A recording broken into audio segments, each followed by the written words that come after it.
Hey everybody, we are coming at you live from WARMACHINE Weekend. I'm Lyle Lowery. This is Will Shick. I'm the reporter editor-in-chief. We got our executive director here. I finagled you into doing commentary. We've been talking about it so long. You're so often the guy behind the scenes, like doing the switcher and stuff. Right. We're like, Lyle did comment. So you don't know this. Lyle did commentary once a long time ago. Not on camera, but just for a game at TebleCon. It was hilarious. This was pre-live stream days. You have a lot to live up to in my mind right now. So just really quick, before we jump into this next exciting game, we wanted to do a quick clarification on the last game that Hungerford and I did. What happened on the table didn't actually happen in real life. It was really weird.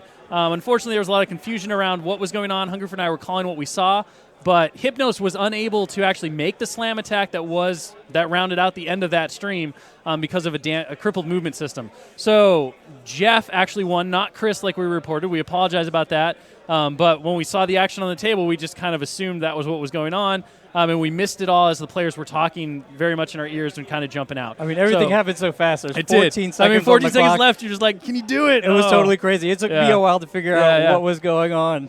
So anyway, so Jeff is moving on in the winner's bracket. Chris obviously going to scramble his way back up to get some points. That said, we've got another really great game here going on. We've got Trolls versus Retribution, another battle of the Canucks, as it were. That's right. And we have the King of the North, Bubba Dalton, taking on the ASEAN list, and he's playing against Felix Flauta and his Trollbloods list. So the Trollbloods list, I really like this one. This is a classic Madrak, World Ender, Madrak 2 kind of thing. It's basically Madrak and all his troll buddies.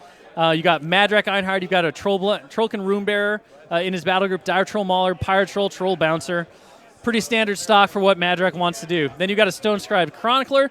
He's there to help out all of the troll bros that are coming with this list. You got a Fell Collar Hero. You got Creel Stone Min with Stone Scribe Elders. You got a full unit of Creel Warriors with the UA. You got a full unit of Trollkin Fenblades with the UA. And then you got 2 units of Northkin Fire Eaters. Now, Fire Eaters, as I've said many times before, not my cup of tea. They're a little tricksy for me, especially when I'm playing trolls. But, man, because those guys get some work done when you use them appropriately on the table. I'm excited to see what Felix can do with them. Absolutely. And Bubba, if you watch the last game, you're going to see a list that's very similar to the last Retribution list you saw. He's got ASEAN, he's got Hypnos and Moros in the battle group, a little bit different there because he's not bringing Discordia, but he also has a very similar arrangement of units. He's got 2 Mage Hunter Strike Forces with UA, 1 with a Soulless Escort. He's got 2 units of Stormfall Archers. He's got a Heavy Rifle team. He's got 2 Arcanists to do some repair work, and Eris 1 in this list. So we're looking at a really strong gunline unit here. Lots of range threat here. Yeah, the thing is, though, is like last game we were kind of talking, we had 2 gun lines facing off against each other, the Butcher 1 gun force against the ASEAN gun force. I don't know, like in that one I really felt like there was strong edge to the ASEAN list based on the way it could outrange and kind of blunt what the Butcher's list wanted to do. Right. In this one, I kind of feel like Felix may have a little bit of an advantage, only because he has so many dudes. He's got tough. He can give out concealment. And honestly, all you really need to do is deliver a few key models with Madrak 2, and Madrak 2 being specifically one of them. Right. And like you can cause some serious damage. So, at the end of the day, the Trollkin army might get thinned out, but as long as it can deliver those 1 to 2 models that really need to get in there, it's going to be able to do some serious work against this Retribution list. So you think Felix has the edge in this match? It might just be because I like running screaming at the enemy with a sword rather than shooting them from afar. But I think, you look at this list and you're like, matchup-wise, do the Trolls really have a lot of answers here on this table? You've noticed that there's a lot of good line-of-sight blocking terrain in the center of the table. You've got 2 forests at the zone. And speaking of the zones that we have going on, this scenario is Recon. So in Recon, you've got the center zone. You've got the 2 objectives. For objectives, Felix is using the Effigy of Valor, a classic one with trolls that allow his guys to stand right back up at the start of his turn. And I believe Bubba's using the Armory. Yep. So he'll be able to pull some magic attacks out of that. Not that that's really going to be necessary this time around. Anyway, you go to 5 CPs. There's no kill box. You don't really have to worry about hanging back because you really don't want to. You've got 2 flags on the side, so you can control the zone. You can dominate the zone for 2, control the zone for 1. You can destroy the objective, which you have to do in order to dominate or control, since that model does count as friendly to your opponent. That gives you 1 CP once per objective destroyed. And then you can dominate the flags, which is always an interesting choice because it forces the engagement away from the center. Oftentimes, this is really dependent on terrain layout and how things go based on how you approach those flags. Usually, it turns into a scrum in the center, though, if you don't have something that really blocks off a flag. I think you're probably right about this matchup. Felix has a lot of meat, and in a scenario like this, you've got one central zone, Right. so he can concentrate his entire army into one place. So Bubba's really got his work cut out with him. Cut out for him. You know, he does have a lot of guns, and there's no saying that you can't thin out the ranks fairly quickly if you get some good shots. He does have to deal with those forests, though. Those forests provide some really nice protection for Felix's army as he advances forward. The other thing, too, we talked about last time is that Ossian's feat's really only half a feat this time, right? Like, he's not looking at a lot of ranged threats, so he's really using it offensively. He's not getting that great defensive benefit because Ossian's feat doesn't help you when somebody sticks a sword in your face. Right. So, a lot of AD on the Retribution side, which also is pretty strong. So Bubba's got an initial like push that's going to happen that can really pull out for him. The Northkin Fire Eaters, obviously not quite as big of a threat as 20 Mage Hunter Strike Force. And I was deceived at first by the shot on your camera here. That Hypnos over there kind of looks like a Dire Troll bomber, just from the colors. A little bit over from there. the flaming hands. Right. Yeah. Looks like he's holding a bunch of fire in his hands. Yeah, I really like the color scheme that Bubba chose for his army. The teals and the purples work really well together. Kind of has like an Easter feel, not quite as pastel. Some rich color in there. And then you got the dark for brooding Trollbloods on the Madrak side, because let's be honest, Madrak is he's emo. Right. Totally sad right now. Just angry and angsty. All right, so our players shake hands, and we are ready to kick off. And that's going to start off with Bubba, who won roll for first turn. So quick measurement here. Going to decide where he wants to go with that first unit of Mage Hunter. There's no allocations this turn. Not surprising given the distance away. Warjacks did power up. So now Bubba's looking at what does Felix have in his army that can potentially speed up his models and units. And really, Felix is a flat speed. He's got no quarter on the Fen Blades, and that's about it in terms of threat extension. So, and Vengeance, of course, but you can always plan for that as well. That's not an unexpected benefit here. It can be difficult to plan for, though, because you want to make sure you're going to do enough damage to the Fen Blades to make it worthwhile to trigger that Vengeance move. Absolutely. All right, so here we go. Things so are those happening. Stormfall Archers got the run order, so they're all running up. Yep. I think these are still Mage Hunter Strike Force. Mage Hunter Strike Force. And they're just running. They are running, though. You got that right. Nailed Good job. it. Nailed it. Perfect. They're all just elves with bows. Different styles of bows. All right, Moros jetting forward. Doing his Moros thing. Arcanist is going to keep pace with Moros. All right, looks like maybe those... Ossian's going to go. So, see, one of the things we didn't see a lot of in the last game, we're going to see Quicken go on the Mage Hunter Strike Force this time.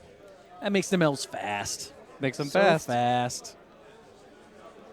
The extra defense not actually kind of important in this situation. But the speed really is going to be the kicker here. And then Ossian's going to... Looks like he also cast Deadeye on the Strike Force as well. So looks like those Fire Eaters are going to take a lot of arrow bolts in their face. So we see a quick measurement here. We might also see those Mage Hunter Strike Force pop their mini feat this first turn. So quick measurement. There we go. Takes him up to 12. So that puts him at max range for the shots, right? Yep. As that measurement right there is max range for the shot.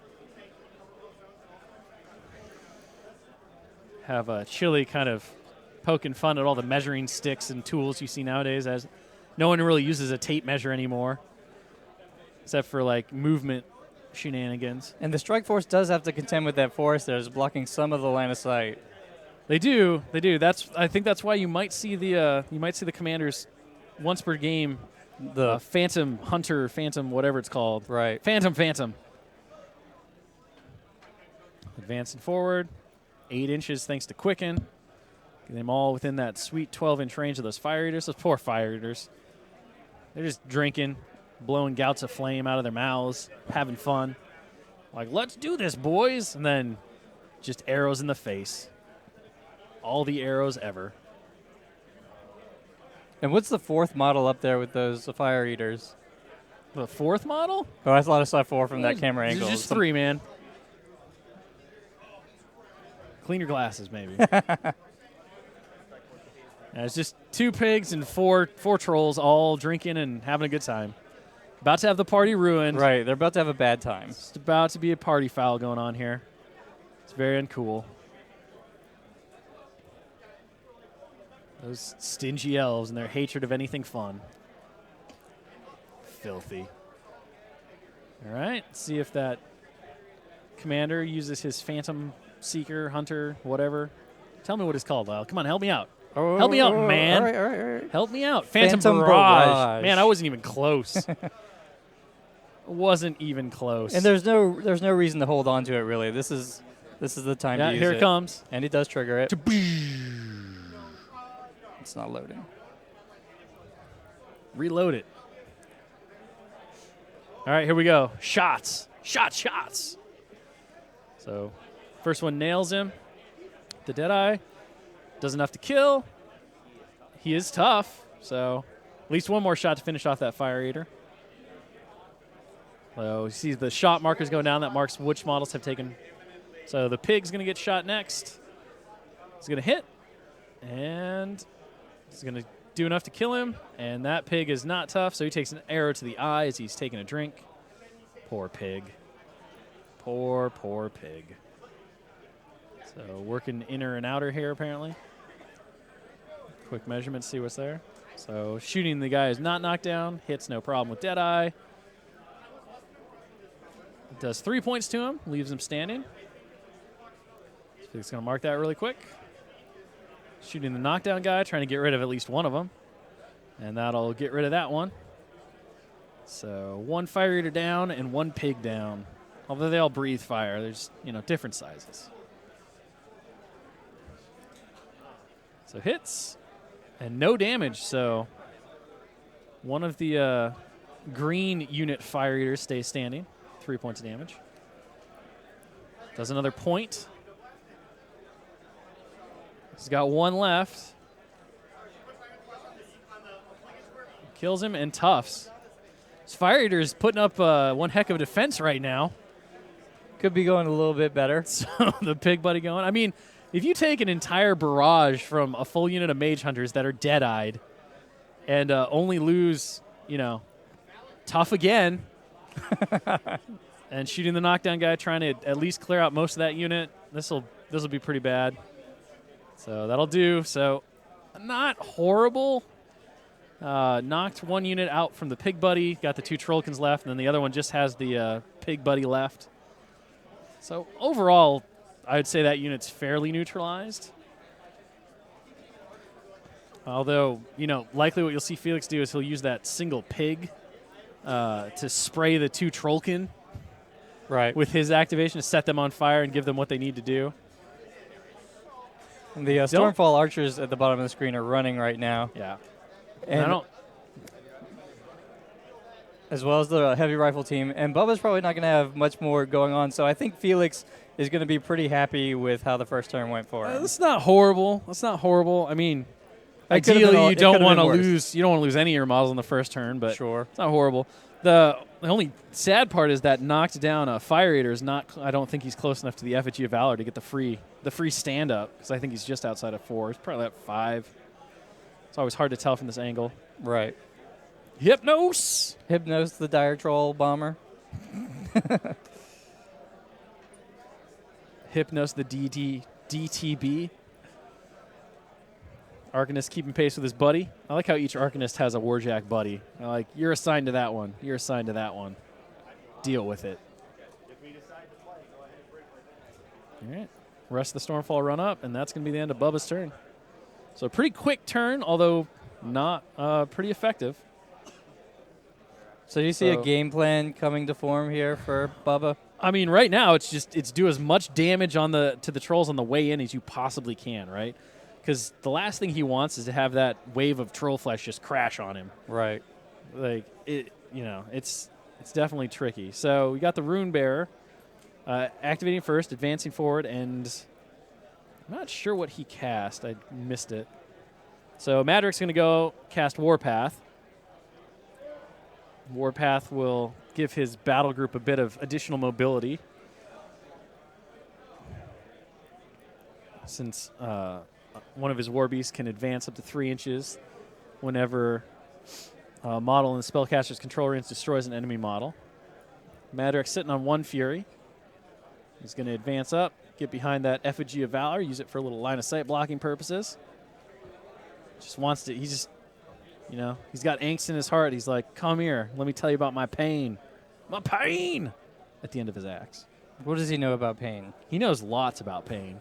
Like now all of his buddies are getting killed around him. Like he can't even get killed himself.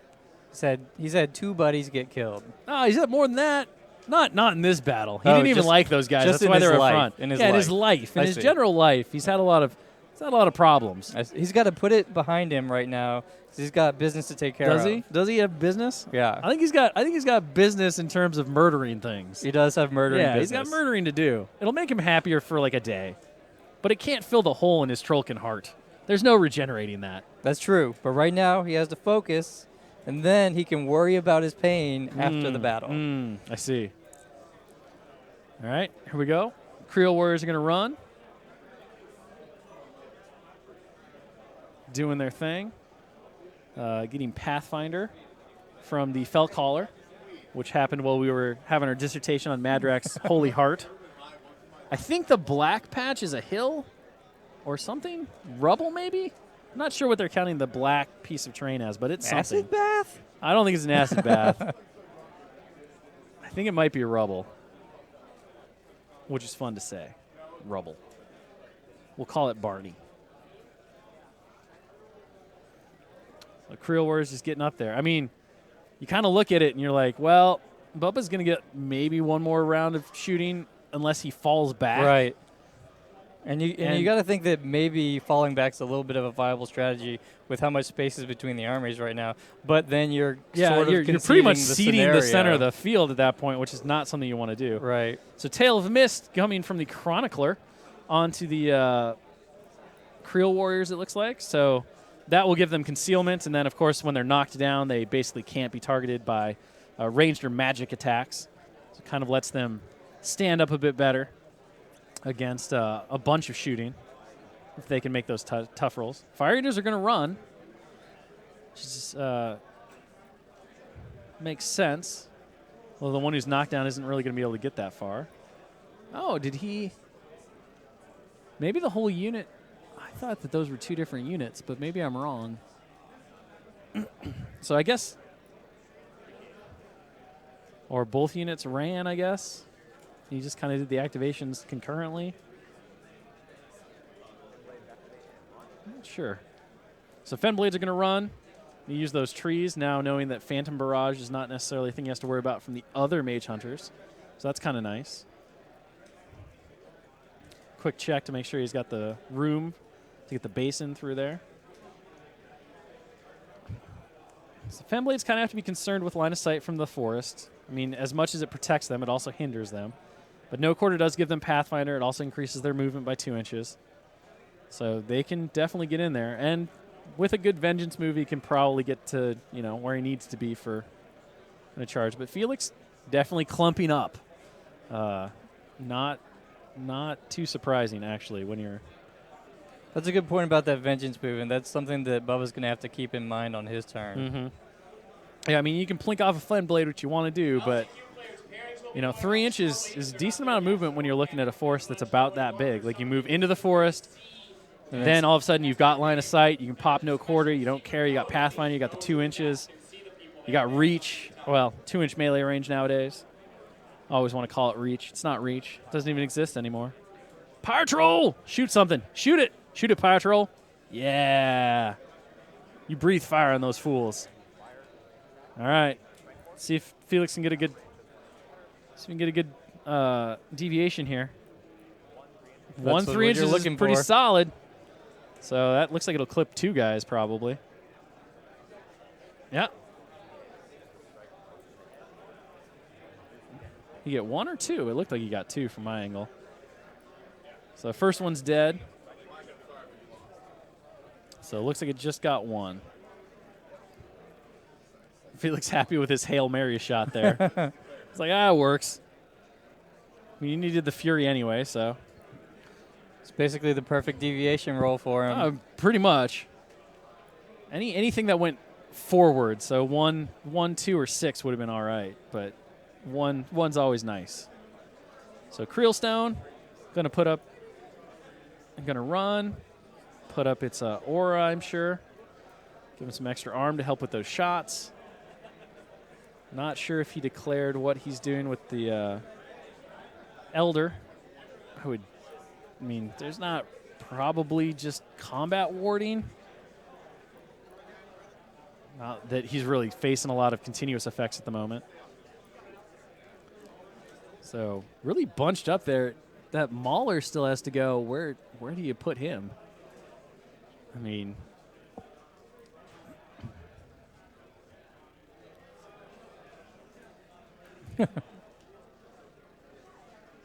so quick, kind of pulling out the right template here.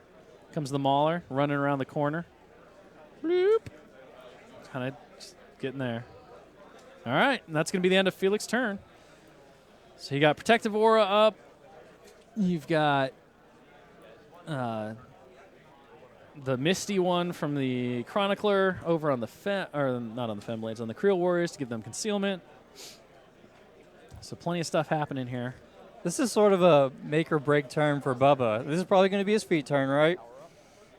Probably. I mean, he's going to be able to get a decent amount of stuff in range, but it's not anything that he needs the feet for. Like, you think about it, you kind of want to. So Quicken goes away, but you kind of want to use the feet against the meatier targets. Not that there's a ton in this list. But like, I'd really prefer to use it against like the Mauler, for example, and remove that, or take a bunch of shots of Madrak. But that doesn't matter because Madrak's surrounded by dudes.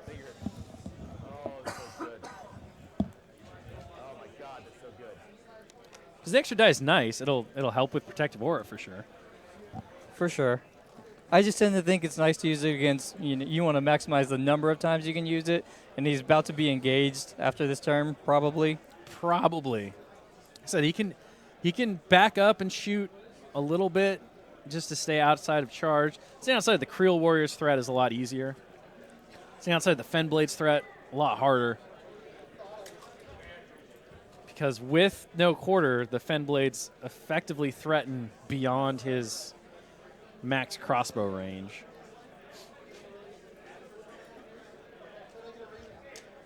So it looks like he's just checking out Grim Salvation targets here for Madrak. He might be trying to make a play on Madrak. I mean, it'd be a strong assassination. Madrak only has one transfer.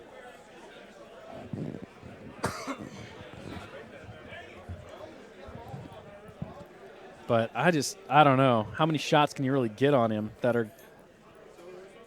they're 7 off.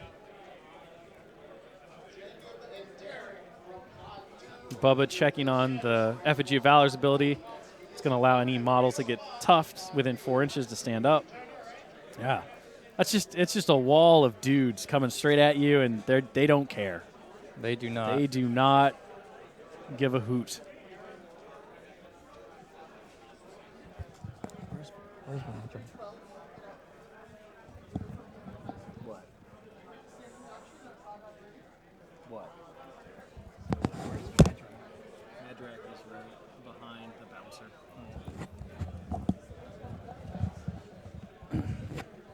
You also have to figure that Madrak has his bouncer bunny, so he's got buddy, not bunny. Bouncer bunny. He's got his bouncer bunny. He could be a bouncer bunny. So he's got shield guard.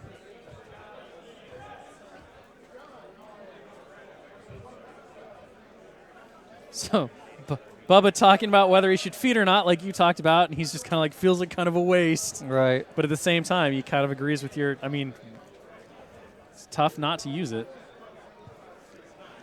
I mean, there's a good chance it's going to be kind of a waste no matter what in this game. It's so many single wood dudes.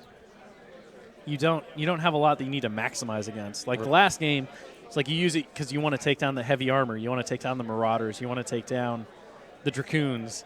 Here, you know, your POW 10 crossbows, yeah, they have a little bit of problem cracking arm when you factor in the protective aura, but not really, you know. It does give Bubba a tough choice, and really smart of Felix to play his Mauler so far back, because that's really what you want to protect in this situation. Yeah, the Maulers, it's a nice late game piece, you know. Like if you can get in, take out a bunch of the shooting potential. Jack Hunter also nicely does not work on the Mauler, so you don't. It's not quite like when you're playing War Machine. You're like, well, I want to not get 4 dice, but I'm still gonna have to take 3.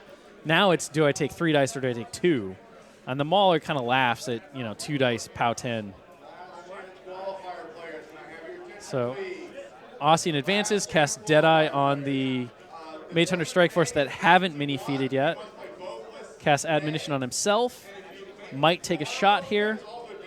He's going to shoot at the 1 wound Fire Eater. He did not feat. He did feat, and there's the feat. So feat goes up. Lyle was correct. Woohoo! Woo! You're doing better than Hungerford. Poor Hungerford. It's like he predicts something and they immediately do the opposite. Hungerford is envious of my sharp tactical acumen. Yeah, it's true. Your divinary skills. I mean, you did have to sacrifice a chicken all over this desk for it to read its entrails. It's the cost of doing business. Your blood augury. I know you're from Louisiana, man, but like the voodoo's too much here.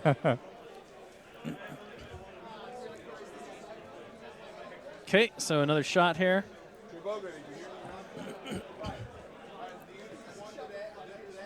And tough.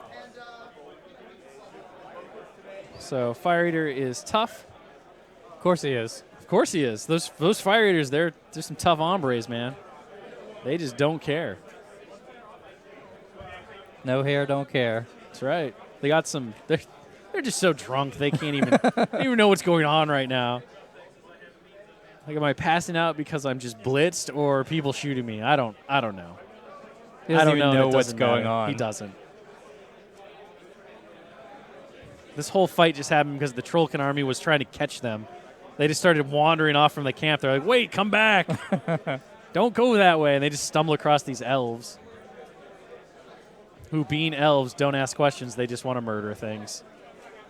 That's what the elves are like. Can't trust them. You can't trust an elf.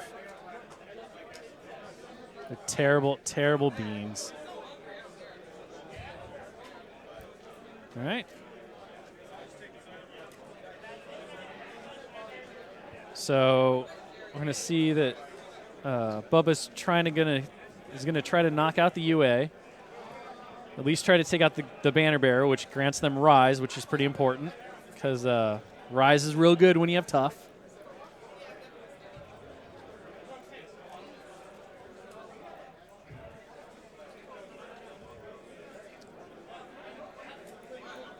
So Piper with reposition, not quite as important. But the standard bearer definitely going to be critical for this next turn because even if he doesn't kill them, he knocks a bunch of them down. If they can't just auto stand up, you know, you've bought yourself a turn. Right. That's kind of what you're looking for as a gun line right now. Yep. When you got a horde of infantry bearing down on you. You just want to slow them down so that you can shoot more. You know, and he can't rely on any of the, he can't rely on any of the terrain because that Fell Caller is going to be handing out Pathfinder nonstop. So it's a really mobile troll army. It's a really good troll army despite mobile troll army, despite not having a lot of really movement, so like I would say really clear movement enhancers, right? Mm-hmm. Like there's nothing that says, well, your army gets +5 speed. The careful movements happening here. So everyone that's got a marker aimed. Yeah, and then everyone else moved. So here comes some shots. So here comes Phantom Barrage as well. Be pretty useful since it'll allow him to ignore The line of sight tar pit on, there. on models. So, so here comes shots on the standard. So 14's going to hit. And out of feet, so just 2 dice. Kills him. No tough roll. You're going to see a take up here. So you see the guy in front of him getting knocked down. And that should take away a few shots that he would have had otherwise. At least on the banner bearer. And Bubba checking to see if the Creel Warriors have a mini feat. They do not. The banner just simply gives rise. The Piper gives a reposition.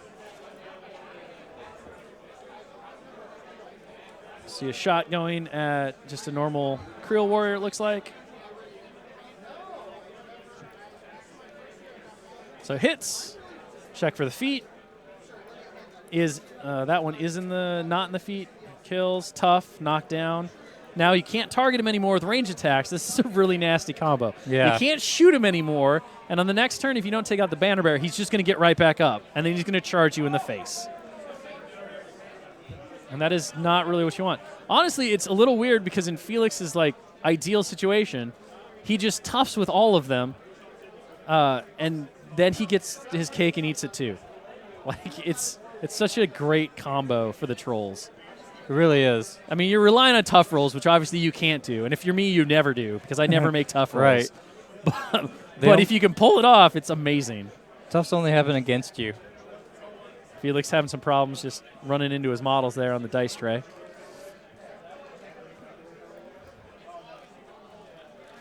So more shots happening. This is one of the dangers here of the gun line list is that you see Bubba really burning his clock a bit on this turn, trying to make sure that he's got the right shots, he's shooting the right guys, he's trying really hard to figure this out here. I wonder if he's reconsidering his decision to go with the feet here.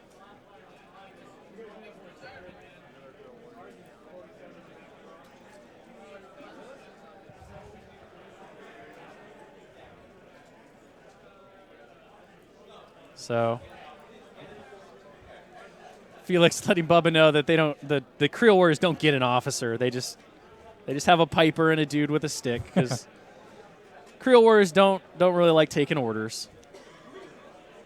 So Bubba doing some decent work on thinning out the Creel Warriors. I mean, not really hard with Deadeye and the feet. So, and Felix not making a ton of tough rolls here. He's made one so far. Piper's the banner bearer is gonna be alive though. Those Creel Warriors are another no tough roll. Fire Eaters. They're no Fire Eaters, but by the same token, the Fire Eaters are almost dead. So, hits no problem. Pops him. Another tough roll. There you go, Felix. That's what you want to do. Just make those guys invulnerable. Invincible for a turn, because why not? Yep. And, Felix. Wow. You're just hurting his feelings now. You're just being mean. Creel Warriors are just I think I'm going to take a nap before we go murder these fools. And Bubba's starting to run out of targets here. He is, yeah. I mean, like I said, the ideal situation for Felix is that every shot hits, every shot damages, and he makes a tough roll on all of them. Because then any follow-up shots are pointless. Now, what do you do here? Do you even start shooting at the Fen Blades?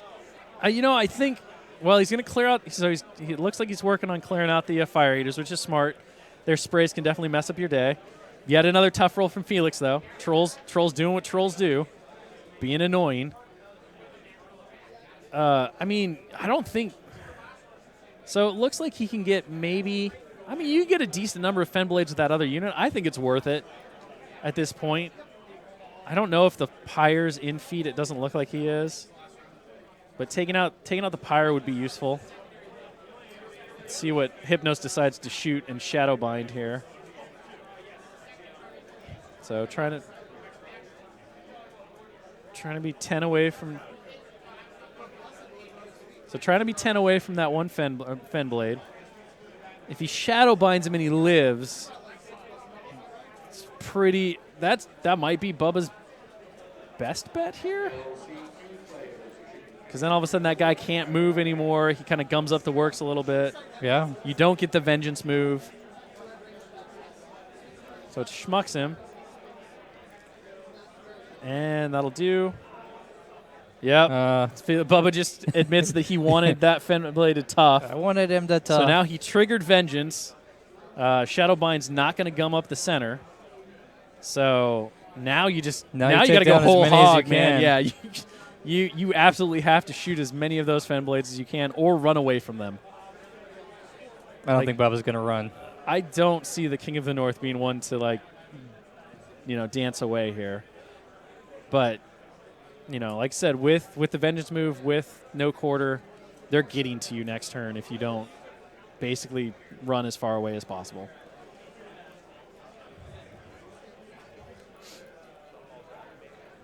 So Stormfall is going to see if they can drop some AoE-age on the trolls here.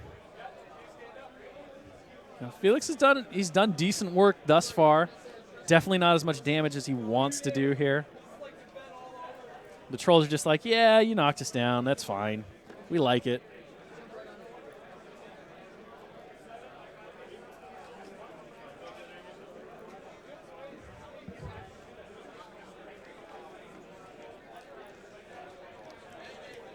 Stormfall's there.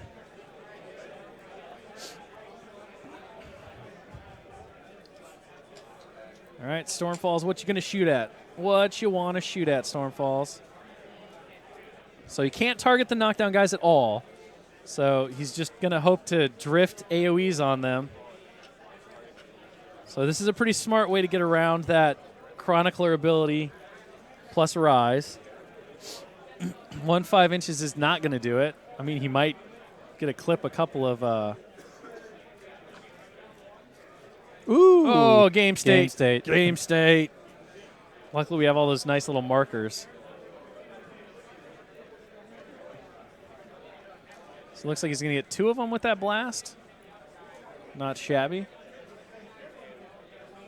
So it catches the Creel Stone Bearer unit leader, the Stone Bearer himself, and the standard. So POW 6.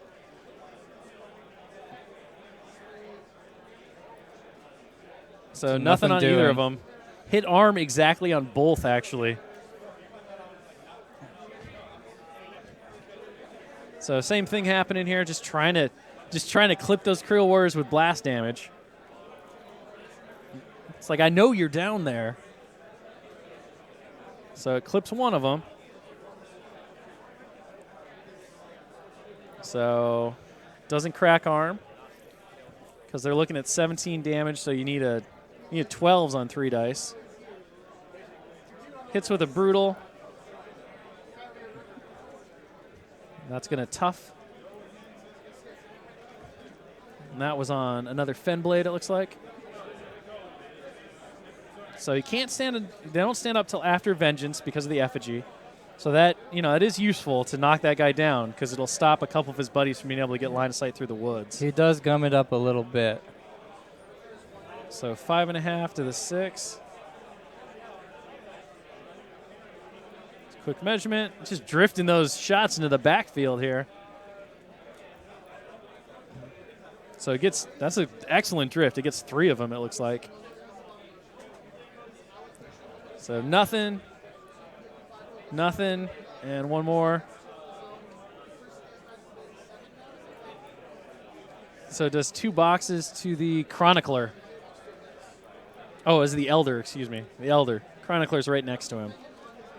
So, I mean, it's not terrible for just a wild drift. Right.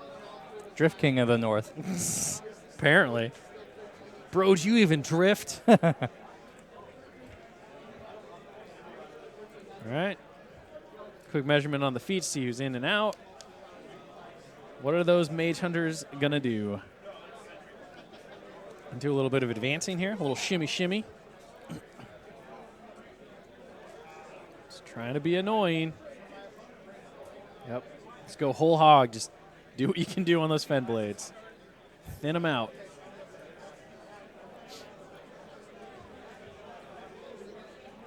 All right. Some more measurements here. No more mini feet, so he can't pop guys through the forest anymore. So some of those fen blades will be safe-ish.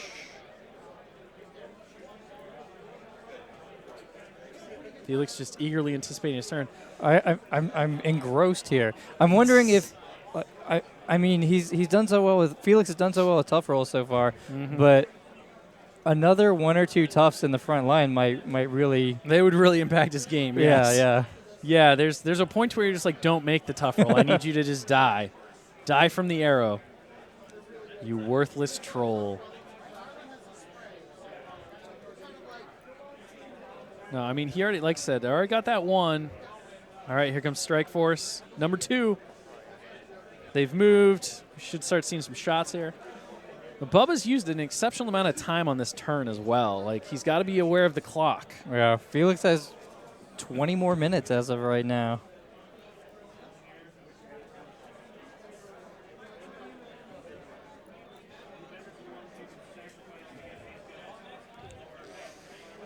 So, you know, next turn, I mean, we can kind of see how next turn is going to go, even not knowing what the Fen Blades end result's going to be, because those Creel Warriors are just going to stand up.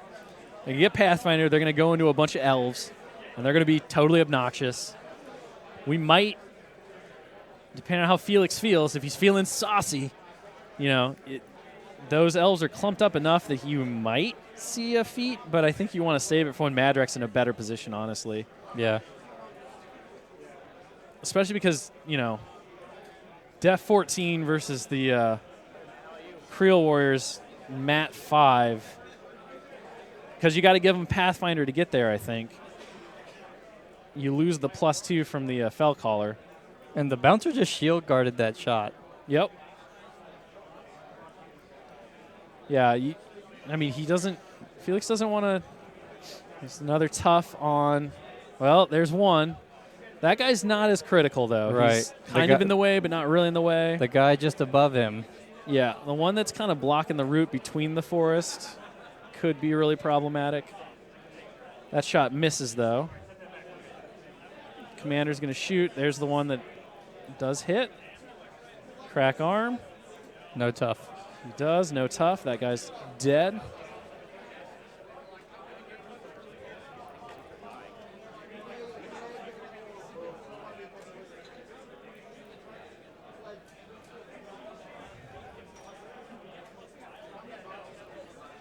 So a little bit of consideration here.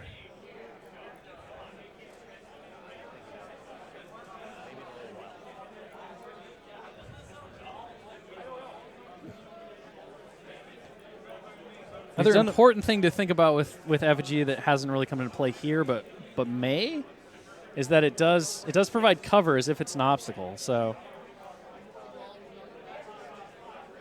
he's done a pretty good job of whittling down those Fen Blades. Yeah. No, I mean, you know, Fen Blades aren't unkillable for sure.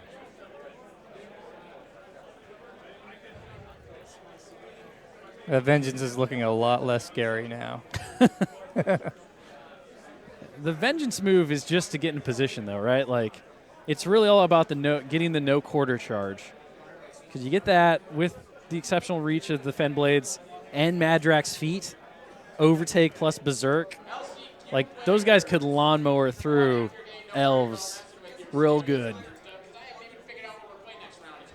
Yeah, it all comes down to the defense. Like, Def 14 is legit.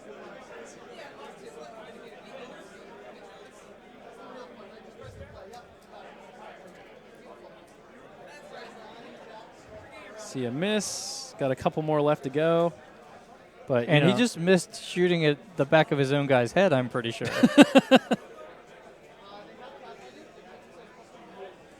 All right, so we got Stormfalls left.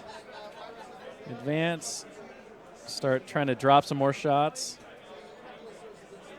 So he's just pre-checking range there, making sure that he's within 16. So another move, make sure he's within 16. Just doing what he can to kind of erase the Fen Blades from the equation here. It's a lot of, I mean, it's put out an impressive amount of damage at this point on the Trolls, but there's still Trolls left, and there's still Madrak. And Madrak is the one you really got to worry about here. So snipe to that guy, shooting that guy, knock down. No problem. And that guy is obliterated. So next one. Hits him. And destroyed. So just trying to get a deviation. Yep, so gonna target the standard. So right on that guy's head, gonna see where it goes. It's gonna go to the 2-3 inches, which is not really what he wants. So he gets 2 of the knockdown guys, which is not terrible. So kills one of them. And does not kill the other one. So gets at least 1. Yeah, not bad. So last one's going to target the flagman, just trying to drop all of these AoEs as they can do. It's going to 4 inches to the one and hit the standard, which is not terrible, as long as he can crack the arm. So hits the Creel Stone Bearer and the flag again. Nothing. And fails to crack armor on either. So overall, not bad. Mitigated some of the knockdown. The Fenblades look a lot less robust. Yep. Arcanist still has to go. Heavy Rifle Team, I believe, still has to go. So there's some decisions left to be made here. So power up Moros. Oh, yeah, and the Jax, or at least Moros still has to go. Hypnos already went, took a shot, kill the Fenblade. Moros just shimmying forward. And that'll be the end of that. So you see a bunch of dudes just stand up automatically. Vengeance is going to trigger. You see him just sauntering forward here, trying to get to be relevant. He's got a few charges. He's got a Pyre Troll. Curious to see what Felix can do on his turn. I mean, this is gonna be important. He's gotta get in there, and he's really gotta make those trolls do a lot of, if not work, at least gum up the works, because he can't take another round of shooting like that. No. Feeder, no. I mean,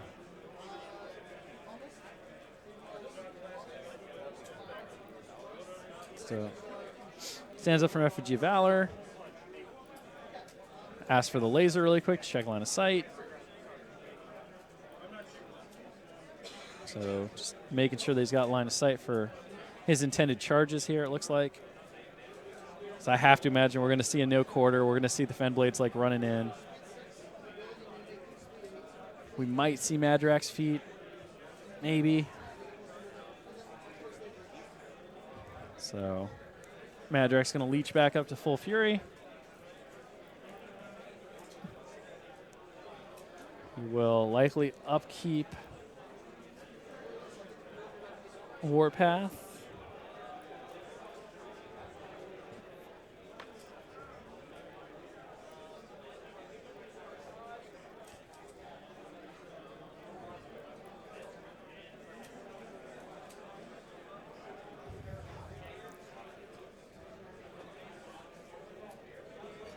See who he puts Blood Fury on if he decides he wants it.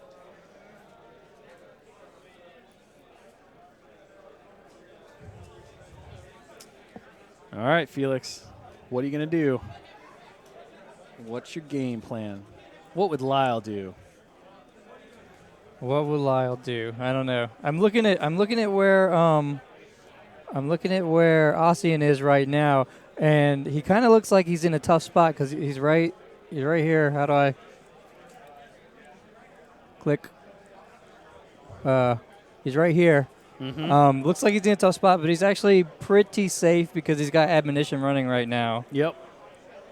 Admonition's definitely a saving grace at this point, because unless you can box him in somehow or knock him down, which there really isn't a way to do in Felix's list. So kind of looks like a tempting target, actually isn't. Not without some shenanigans.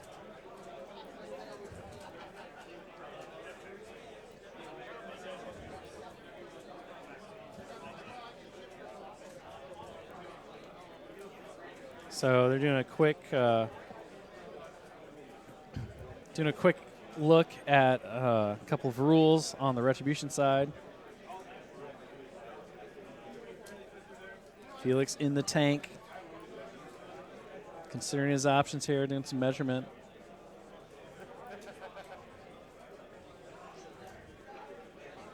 Yep.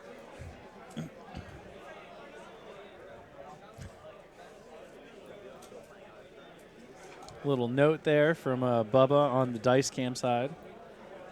Hi, Canada. I'm sure Canada says hi back.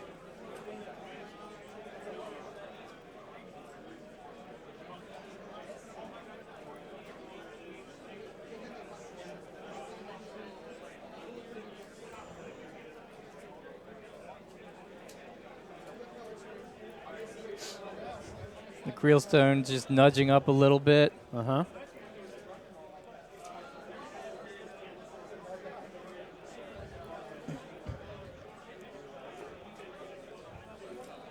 So go ahead and use its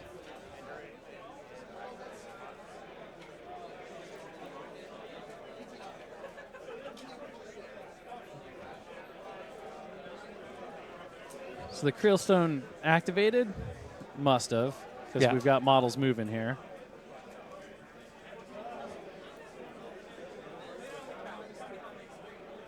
So Felcar marches the Creel warriors, which makes sense. Give them Pathfinder so they can get to those elves, those filthy elves who shot the crap out of them last turn.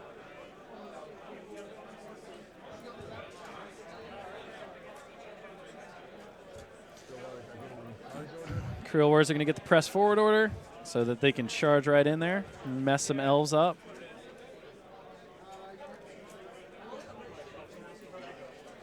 So that front line, there's a couple of front line hits that Felix took do make some difference on what he's able to accomplish this turn. But they've got that sweet 1-inch reach because of their long trolley arms. Piper just runs up playing his bagpipes. Now the other cool thing to think about is the Piper's still up, so he's got reposition 3. So if he can kill his charge targets, he can take that reposition advantage to press further into Bubba's line and not necessarily take the firepower back. So. And Bubba's forces on the top side are much more compact than his bottom side, so he can really get a lot of engagement that way. So hits no problem, kills.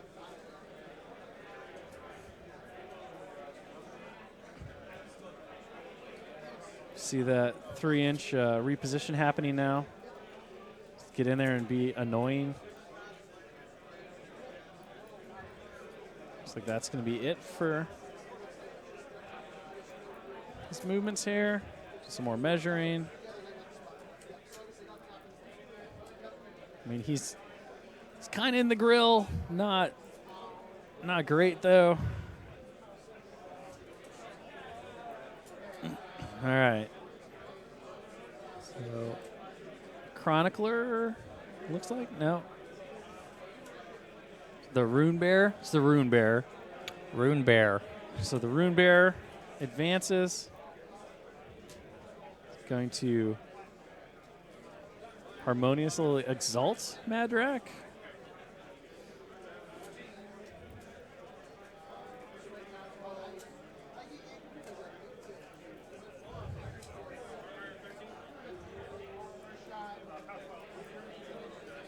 Felix still thinking about what he wants to do here. I'm waiting to see what that Pyre Troll's going to do. I mean, probably just spit something. So Madrak's going to activate now. So he's going to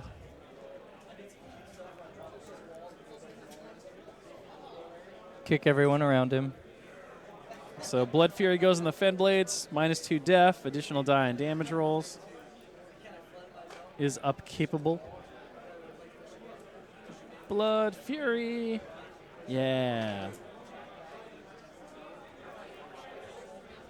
He's going to sit on 1, it looks like. Or 2 into the stone, and he's going to sit on 1 Fury. It's not going anywhere. It's not going to press the issue. I don't know.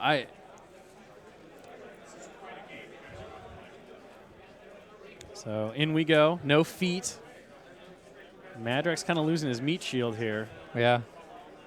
So in goes the Fen Blades.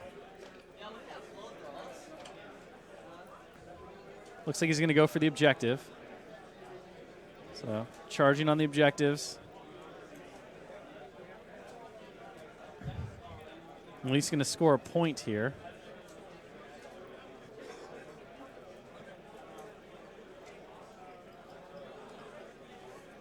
You see that really impressive.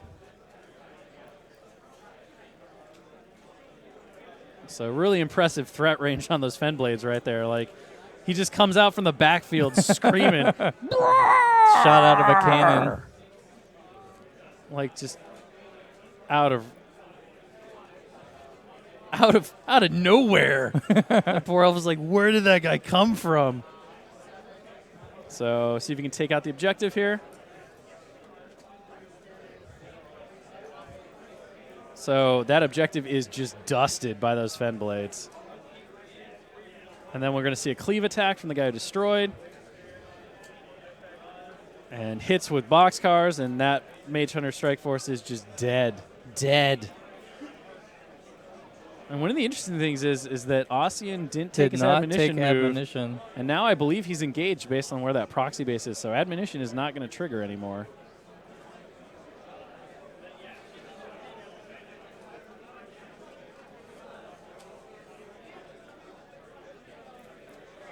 It's a bold move. So we see a question on Ossian's defense.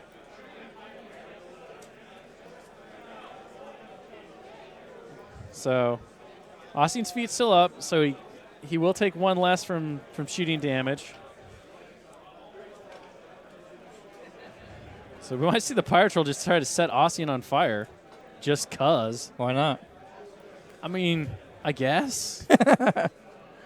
I don't know. Like, dropping a die, I mean, really all you're going for that point is just set him on fire.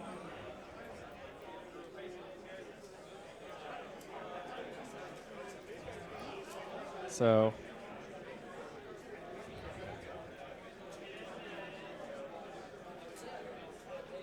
see a quick measurement of melee distance there.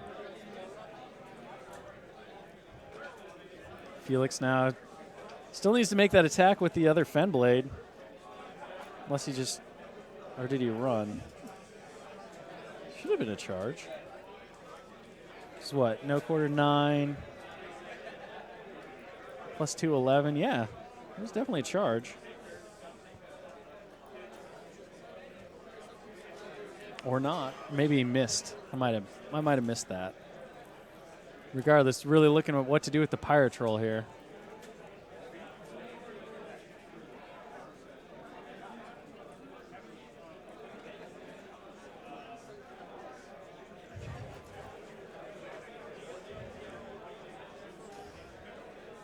Pyre advances. It's just a bunch of stealth. So he's going to just see what he can drift into. It's going to be just out. 4 inches. Might clip something. So,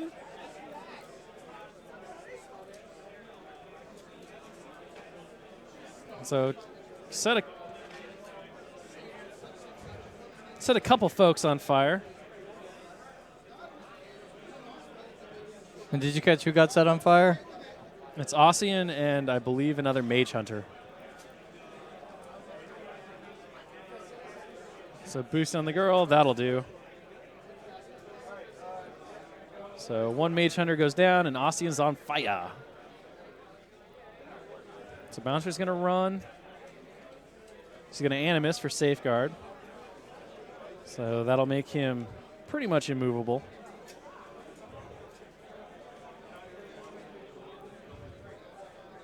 since he won't be able to be pushed, knocked down, made stationary, moved by a slam. Just kind of in the way.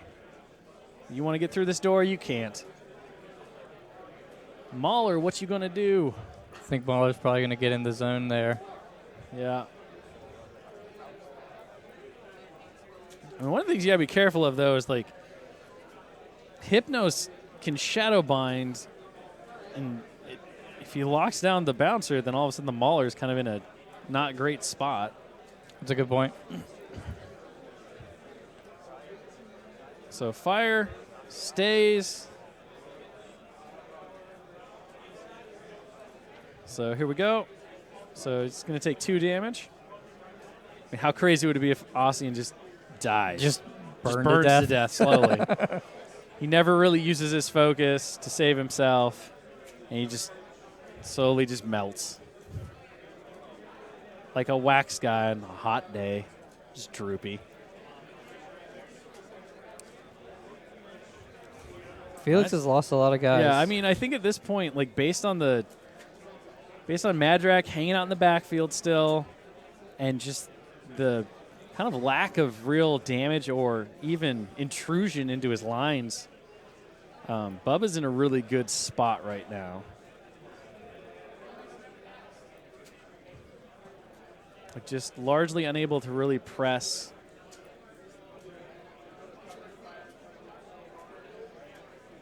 the issue here.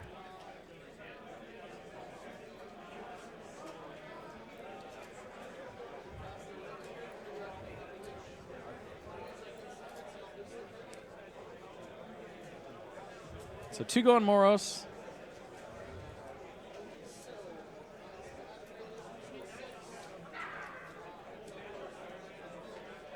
So we're going to see the Mage Hunter Strike Force go. They're going to go first. See an aim. Again, we'll mark all the aimed ones with tokens. It's happening. Things happening.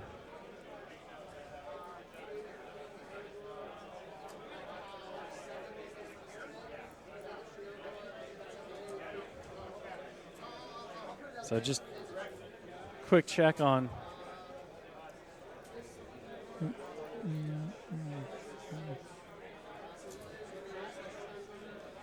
Wait, what?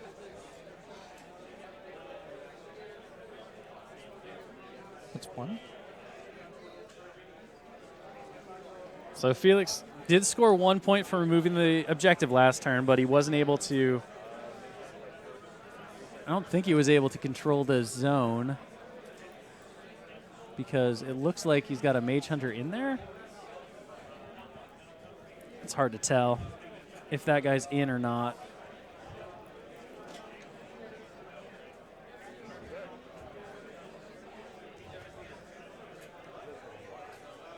Yeah, so just confirmed it. Felix has 1. That Mage Hunter you saw Bubba just move was in the zone. So was able to contest.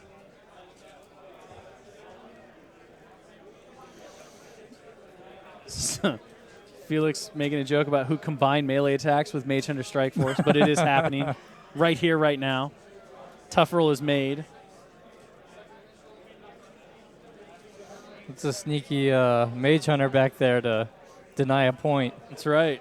Just hanging out. I mean, I thought he was there the whole time, but. So see a miss.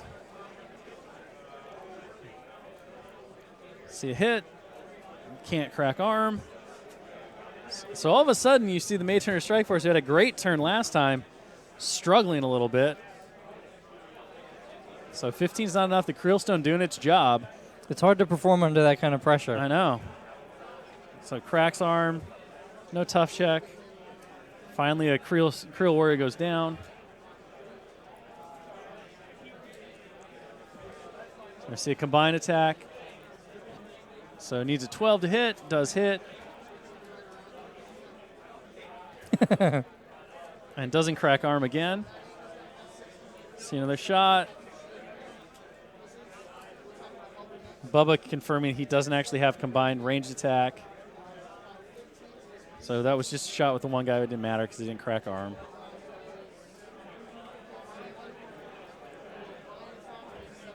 few shots left to make here. Moros goes. Moros is going to go up and stab himself a Creel Warrior. So here we go. Stabby stab, 14 over the wall.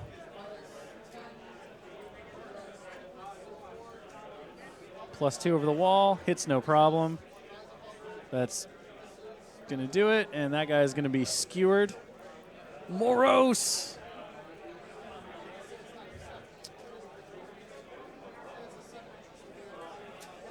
Hypnos is going to go now. Let's see what he decides to do. He's going to go in and punch some fools.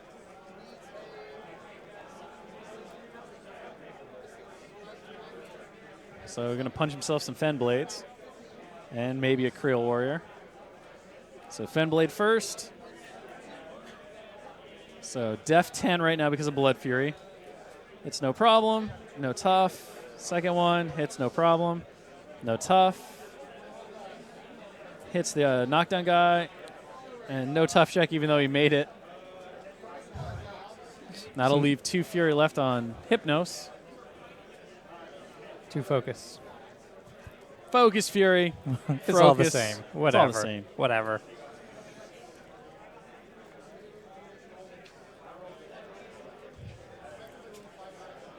All right. Stormfalls look like they'll be going next. Do some aim shots here.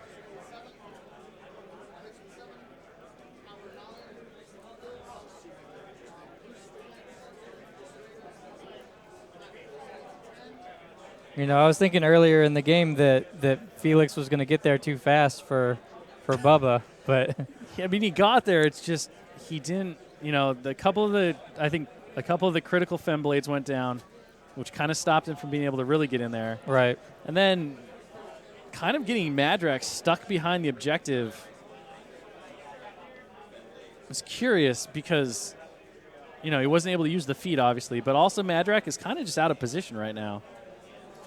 Like, outside of destroying his own objective to make some room, like, Madrak really doesn't have a great run to, like, go do what he wants to do. Runebear toughs, because, you know, trolls. Our ref team's going to take a shot at the Pyro Troll. So goes down to 8. So straight dice here. 3 to the 4s, not much. Take it. No. Bubba being careful on his clock as Felix marks. So I'm quickly like shift and then shift back over. So still got a unit of Stormfall. Still have Ossian. Still have a full unit of Strike Force here. Lots of shots left to make.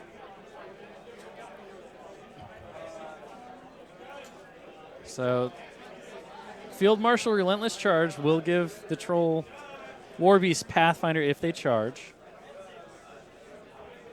But just means 9 inches of threat on that Mauler. Minus Warpath, which Felix didn't really use last turn, as far as I recall. Yeah, I don't think he did. I think most of the things that he killed were outside of Madrak's control area. Again, because Madrak got gummed up in the back. So Ossian shifts over a little bit. Deadeyes the Mage Hunters, or the Stormfalls. Go ahead and take a shot at the Bouncer. Give him that nice temporal effect, so -2 def and speed. Bouncer's going to take 2 to the 2. All right. Stormfalls now. They're all dead-eyed and aiming. It's going to shoot some brutal shots in that Pyro Troll. Ossian's a little mad at it. He's like, take that guy down. He set him on fire. 10 damage to the 6.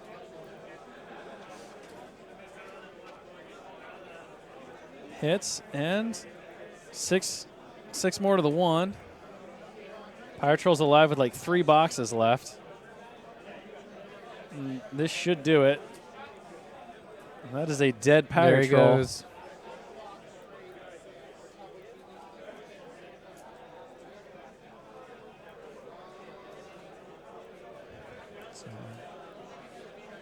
So last guy's going to shoot the Fenblade officer. Def 10 hits, -2, 5 boxes.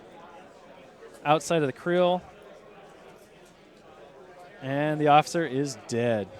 There's a drummer and a sword guy left in that unit. Drummer's just like, you're doing great, buddy. Doing great.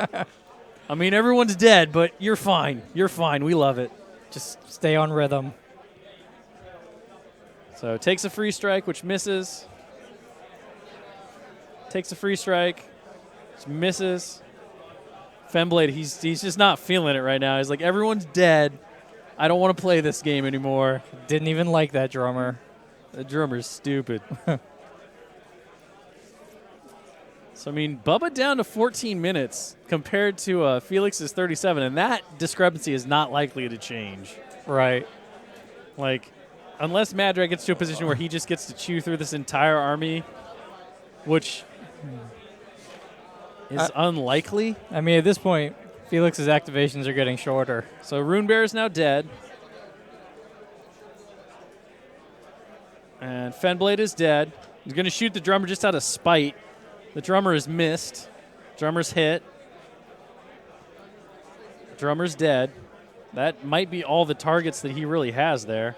That'll be the end of his turn. So Felix started with a lot of dudes, left with not a lot of dudes. So what's Felix's play here? I mean, the objective, being stuck behind that objective is not doing him any favors. No.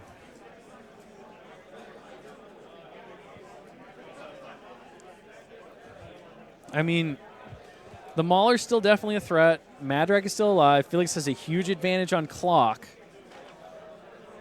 But, I mean, next turn, right, Bubba's probably going to start going for his own point scoring. At this point, he has so many bodies, he could probably just run Ossian over to a flag and just slowly win on ones. Mm-hmm.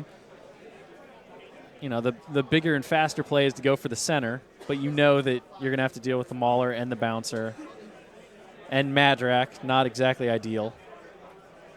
See Madrak doing some measuring of control area, seeing where he can start.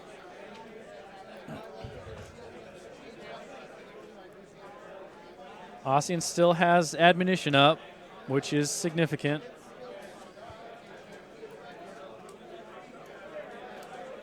Madrak still has an objective in his way.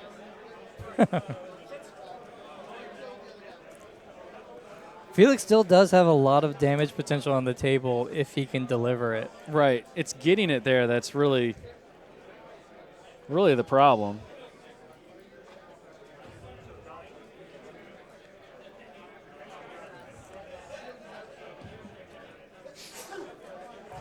So, you know, you got your back supporter Creelstone guys, you got Madrak, you got all the time in the world to think about what you want to do here. But you've really got nothing. You really got nothing much that can get anywhere.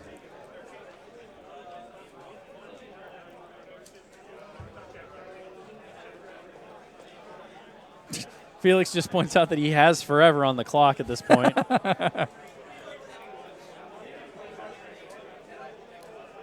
It is basically forever at this point. Yeah, I mean, 13 minutes to 34. It's significant. All right. Remember the bouncer, excuse me, the bicer. The bicer's down by -2 speed. So, I mean, the bouncer's not going anywhere significant this turn. It's 3 inches. Like, he just needs to get out of the way. But the Mauler's not really in a great position either. Not without Warpath to speed it up, and Warpath is not up, and there's really nothing that is going to get the Mauler to where it needs to go. You see the measurement for Warpath right now. Relentless Charge does, you know, let him ignore that forest once he's in it. The problem is line of sight. Right.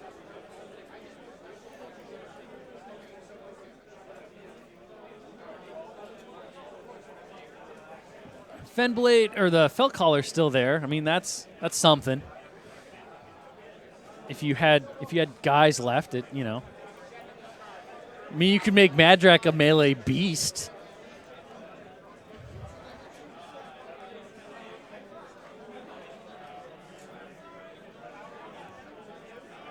So Bubba laughing about how he kept everything kind of out of Madrak feet range.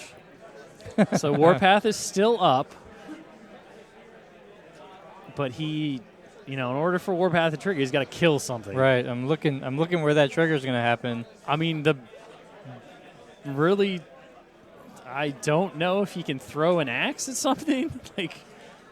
Just stealth all over the place. I don't know. I don't see any significant way out of this here.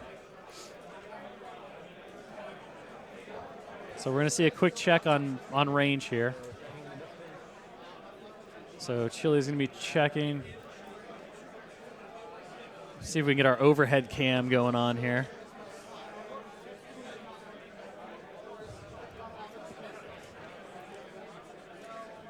So they're checking the distance between Madrak. There's Chili's head. That's what we love to see. Beautiful, beautiful head. So within 14 inches. So that Stormfall, that's what matters. Because if you can throw the axe at the Stormfall, kill the Stormfall, you can trigger Warpath. That Warpath. That would get the Mauler up, and then the Mauler could just start murdering things with the feet.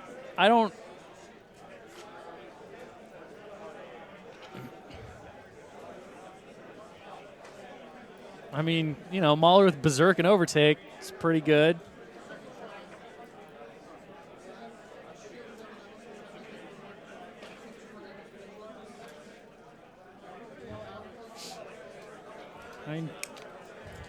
All right, so Creelstone looks like moves up. Just for funsies. Bouncer's got to get out of the way. Maybe. I also think the Bouncer might have to just destroy the objective. Yeah, move out of the way and wail on that objective. I'm tired of this statue. Tear it down, boys. Tear it down. Yep, here it comes. Just wailing on your objective. You've been in my way too long, Effigy. Too long. All right, Bouncer. Pow 12 on the shield. Or it's 11 on... Oh, it's 12 on the shield because of the stone. So that did some work. And then 13 on the ball and chain because of the stone. So it's got 7 left. It's going to buy an attack with the ball and chain. It's -5. Needs a 12 to kill. Needs Biox cars, as Hungerford would say, and Bubba just intoned. That'll do. It's 12 on the nose, so Bubba scores a point. Thank you, Felix. I knew Canadians were polite. Didn't realize they were this polite.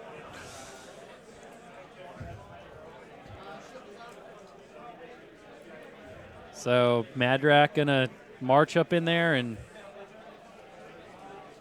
nail that Stormfall.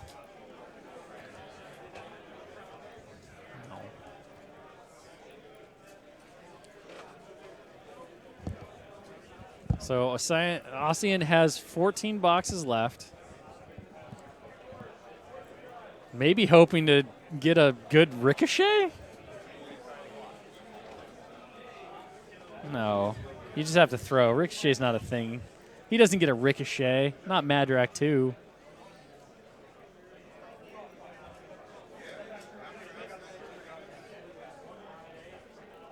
I mean, and 2 focus? Yeah, don't do that. Don't throw an axe at Ossian. That's not worth it.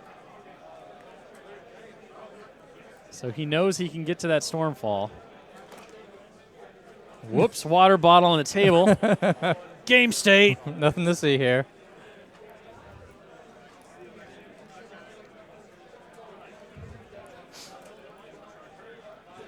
Some measurement checking here.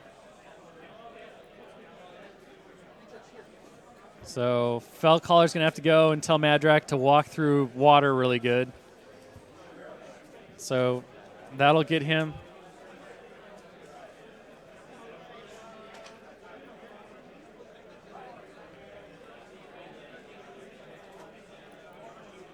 So that's still within 8 of the Stormfall.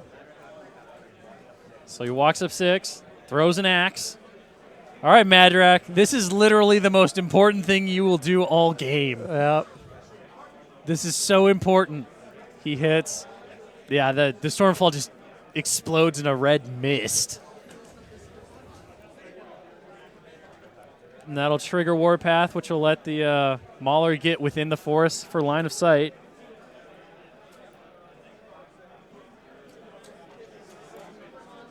And is he close enough to make this work? Did he feat? Does he feat? Did he feat? Are you going to feat? Because feating is kind of important. I mean, or are you out, and now you're just going to sit there and take it? Ooh, that's close. Okay, so there was no feat.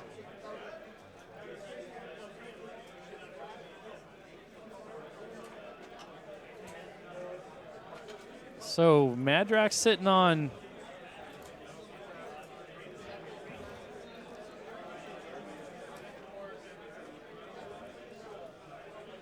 So no feat. Madrak's just in there. He's got a buddy for Grim Salvation. He's got a couple of transfers.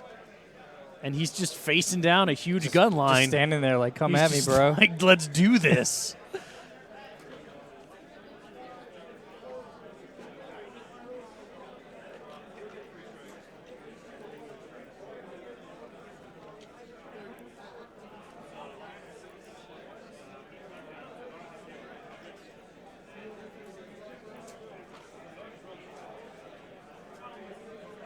I didn't see a declaration of feat. I didn't hear one from the judge. So we're gonna get a pause. Bubba asking if they could not pause the clock here, just to bring down everything. So they're checking for a charge lane from the Mauler to Hypnos, it looks like.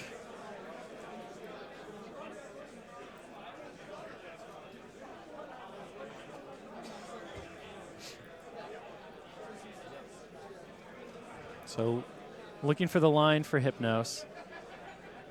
It's whether or not that bouncer is blocking the line. Chili smartly moving a cup of water to avoid shutting down this live stream before it really begins. Our video producer Tony over there just looking like he was about ready to leap out of his chair at any moment.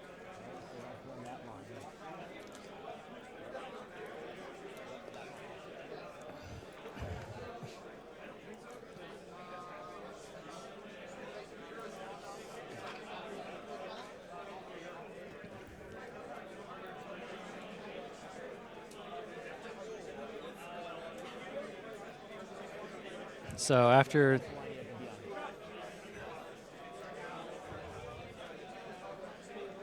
So he can't get there. He's not going to be able to get in there. So unpausing, and now new game plan for Felix.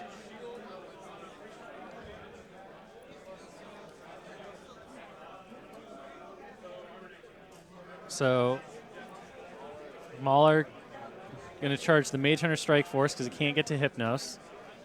He doesn't get any Overtake or Berserk unless the feat is up, which I have seen no token that says that it is.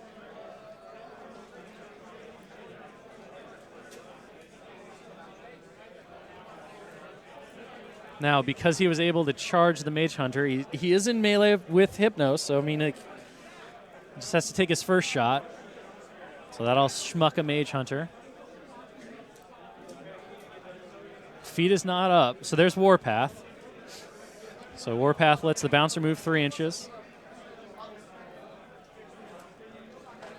And we just got confirmation the feet is not up. So that is just Warpath. And that is it. So Felix's turn is done. So 3 transfers and 1 dude to Grim Salvation 2. And a Moros just staring at your face. And if Bubba kills the Mauler, Madrak gets 5 transfers for the 1 bouncer. But I mean, like, killing the bouncer doesn't seem that difficult. Moros isn't getting any focus. Hypnos might get some focus. I mean, Felix really needs that Mauler to live, and he's just not going to make it through this turn. well, I mean, yeah, I don't know why not feat. If he had feated, killed the Mage Hunter, overtook Berserk attack against Mora or Hypnos, beat the crap out of Hypnos. Like, at least you would have removed the heavy jack. It's not everything, but it's something. I mean, at this point, you're banking on Madrak surviving, the Fellcaller surviving so that you can Pathfinder him, and then Madrak just going to town? But there's just not I don't know. I don't know. Maybe Felix was like, that Dire Troll Bomber is not a threat to me.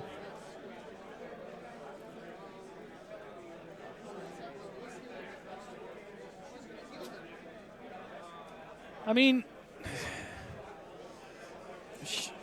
shooting Madrak.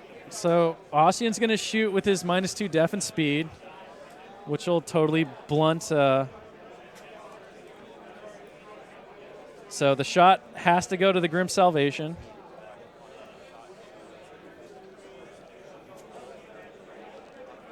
So the poor Chronicler takes some damage and is now -2 def and speed.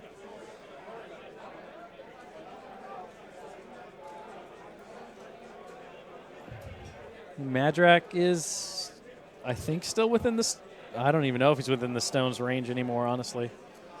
I'm not sure how many Fury points. It looks like 2, so probably yes. So, you know, arm 19 against POW 10 shots. It's not horrible. Soldrath is saying Bomber being deployed via drop pod on Twitter. I was saying that Hypnos doesn't pose a threat because he looks like a Dire Troll Bomber from a distance. So Hypnos gets +2 strength. Hypnos is going to go wail on something, probably a Mauler.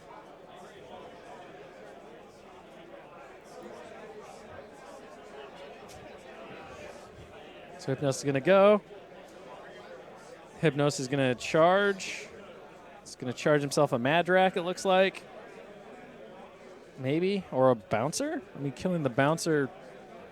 Where are you going, Hypnos? Well, you have the range to...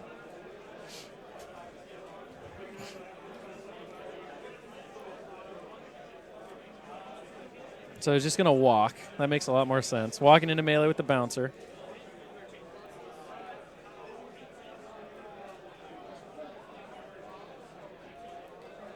So Bouncer's arm 19.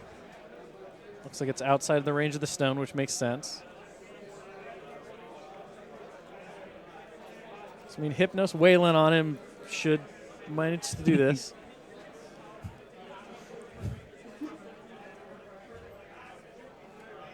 I do admit a drop-potting Bomber would change the game. Wow.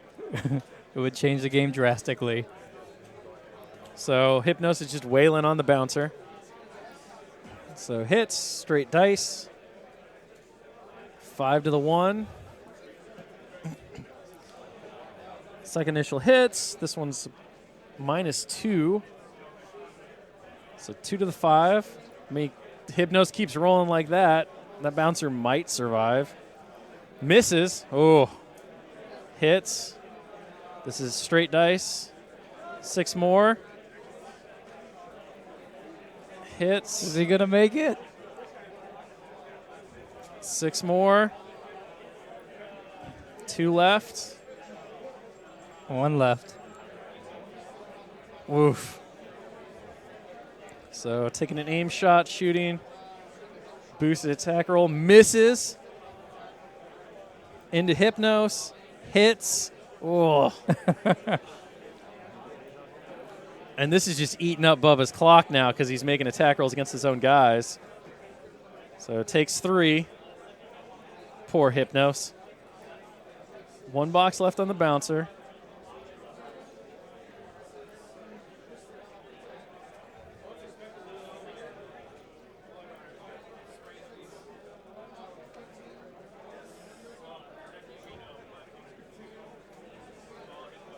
So Bubba taking some time here, thinking about his next activation. A bouncer sitting on 1 is just, that's rough. It's rough.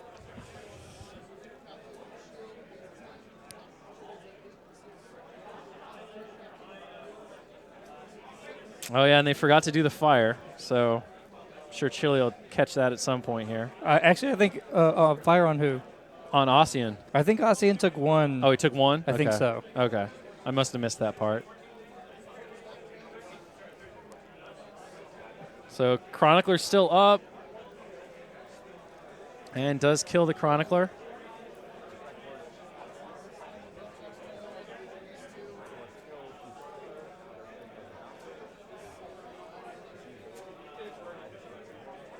So, seeing if they missed on the bouncer, seeing if they hit Hypnos. Missed on Hypnos, it looks like. So only a 12. Looking at 16s. Shooting at Madrak, misses. Second one at Madrak hits. Madrak's -9, nothing. The clock is just ticking down here. Yeah, I mean, Strike Force, it's the rifle team, and I mean, Hypnos and Moros can get some work done on Madrak if he can, get in there and be cool. Yeah, be cool, Moros. Be cool. Just do your job, Moros. Just go stab that troll. You'll be fine. I promise you won't get wrecked.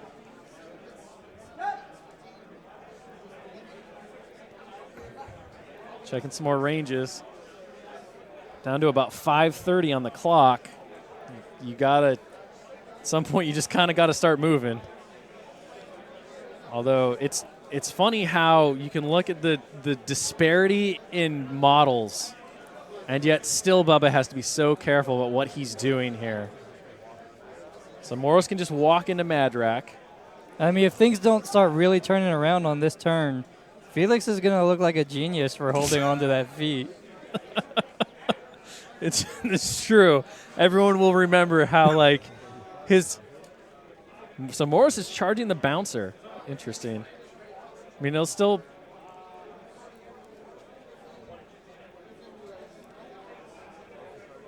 So Moros charges the bouncer. I'll still put him in melee with Madrak. We'll have a nice, sweet little back arc on the bouncer. Hits no problem. 13, 17 in the back. And that poor bouncer is dead. Second initial on Madrak. Boosted attack roll, hits. Madrak is now paralyzed, which is pretty huge, and does no damage. But paralyzed, big deal. Death down to 5. So we're going to see some shots now.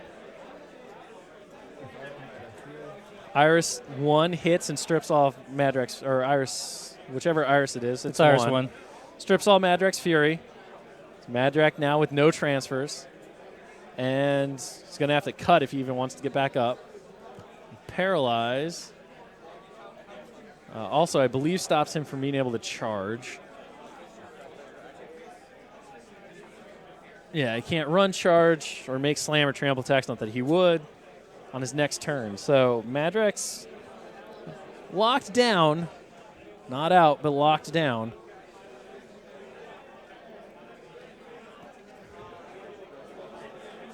So we're going to see some shots at the Creel Stone. So first one dies. Misses. So elves are just getting tired. They're running out of arrows, I think. It's like, we didn't bring this many bolts. Hits because he's knocked down. Kills him. Shooting the actual Creel Stone. Misses. All right. Come on, boys. You've done a lot of damage. but you haven't done anything significant yet. So shooting Madrak with brutal damage. That's one way to do it. So Def 9. Hits no problem. 1 point. -6, 4 points. Another one hits. -6. That's a big roll. 7 points. Oof. Ooh, This could do it. Advancing. Should be able to get within. Stormfalls could do it on Madrak here. Whoa. Nothing else. They're going to stop him from cutting as much. So hits. Brutal damage on all of them. Off 6. Oh, they're off 7 now. So 2 points. 5 boxes left on Madrak. No damage. Hits. 2 left. Countdown to Doomsday. Nothing.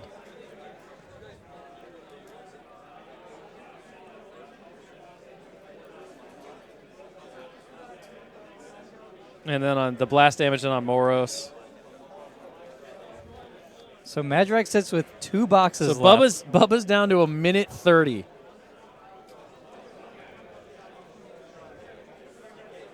And he's got nothing. He passes the turn. So Madrak cannot have Fury because of Iris's shenanigans.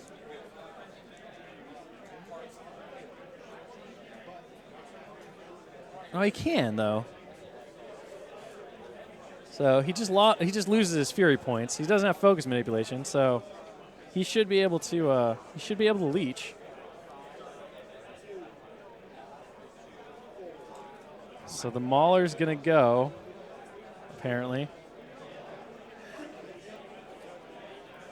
He's gonna eat that dude. Okay, so Chili just so Chili catches it. So doesn't replenish focus. All right, so good catch on Chili. So Madrak is going to start this turn with focus. All right, so everything's set back. That's good. Good catch. So he cuts for 1, or otherwise he dies. Right. So Madrak down to 1 box. 1 box.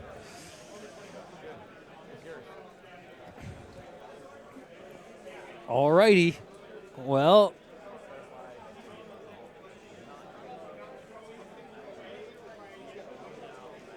so, all right, so Chili catches it. Felix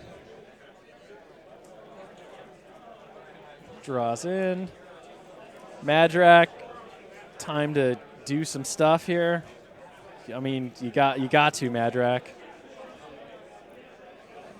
So Warcry gets put on Madrak. So Madrak's, Matt a billion, as Hungerford would like to say. Or did he change his mind to Pathfinder?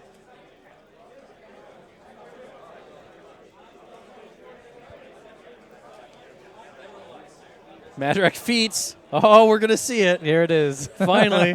Like you said, if he wins this, he's going to be called a genius for just holding out. You see that 1 box left on Madrak. Ready to do this. Here he goes. And the lawn mowing begins.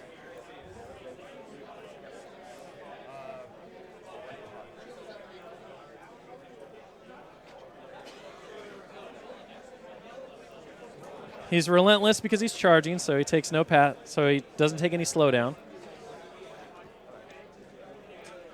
Felix being a great sport and just saying, as he checks, leave it at time. Felix has all the time in the world. So basic melee attack. Grim Salvation means that Moros is going to stab one of his buddies as he leaves. And this is why, as we talked about, Madrak's really angsty. He likes to wear corpse paint and listen to like sad punk music. And he probably cuts himself at night. Now he's really feeling the pain. Oh. So can't charge right because he was paralyzed last turn. Okay, good catch. So instead, feet is up, no charging. All right, so good. We're catching all this stuff. Mark things with tokens, kids. That's important. Mark things with tokens.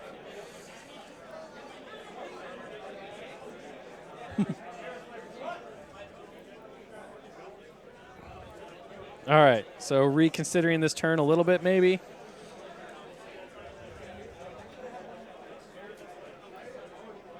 So Felix now thinking.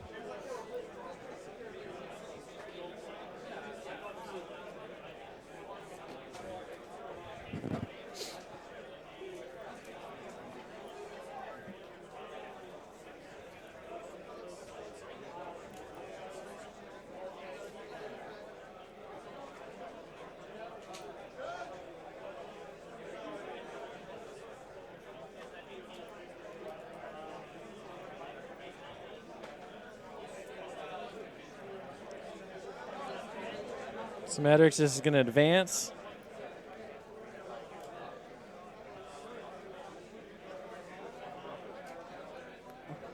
So he misses on the free strike.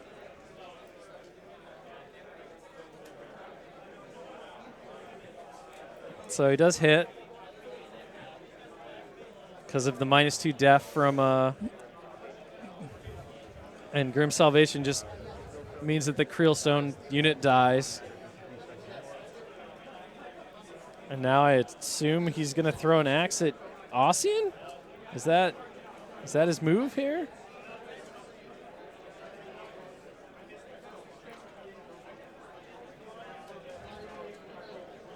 So I mean, you've got enough to erupt on Ossian. That's a POW 14 damage roll. You throw an axe into him. Yeah, here comes the thrown axe. And he still has admonition up?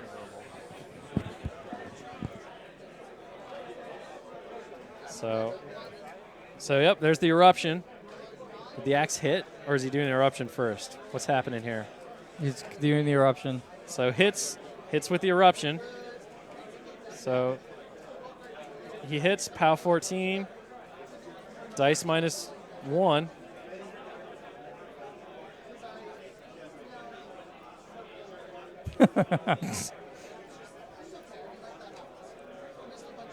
Takes 11.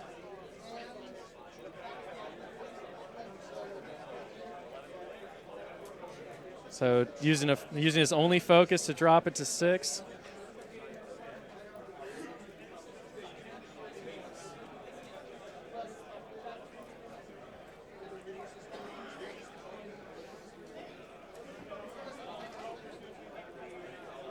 The Mauler really doesn't. Two-hand throw. Throw that Mage Hunter into Ossian. Throw that elf. Throw that elf into the other elf. Or throw Hypnos into the elf. It doesn't matter. Just throw something into Ossian. Throw him. Thank you. Double hand throw. Throw that stupid robot. Oh. Admonition. Okay, so he admonitions away.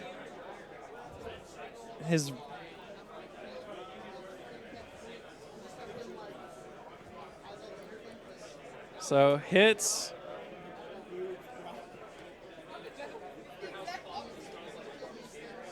Mauler totally wins.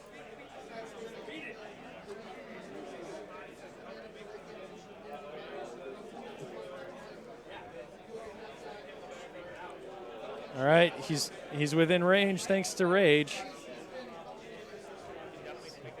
So 15's got the range. So boost the hit roll. Hits. Ossian gets squished by... Ossian gets squished. Straight dice, 7 points. That's it. Oh my goodness, what a Aussie game. gets crushed by Hypnos to end the game. Incredible. That was incredible. So